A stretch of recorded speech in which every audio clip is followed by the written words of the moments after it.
তুমি এখানে যে? কেন, আমায় দেখে খুশি হওনি? না সেটা না, কিন্তু তোমার তো এখানে থাকার কথা না। তো কার থাকার কথা? আমি পরে বলবো তোমাকে, ঠিক আছে? আচ্ছা, সে না হয় পরে বুঝলাম, কিন্তু তুমি কাল আর আমায় টেক্সটই করলা না যে?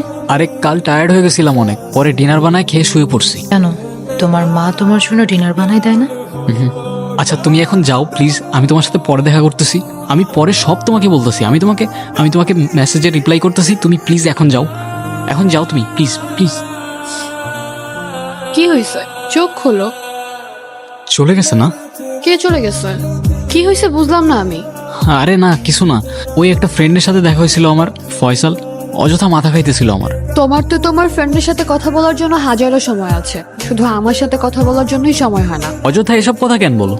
তুমি তো জানো কাজ নিয়ে ব্যস্ত থাকি, কারণ টাইম না পেলে আমি কি করব? হ্যাঁ, দুনিয়াতে এত কেউ কাজ করে না, তো তুমি একাই কাজ করো। এই জন্যই তোমার সাথে কথা বলতে বিরক্ত লাগে।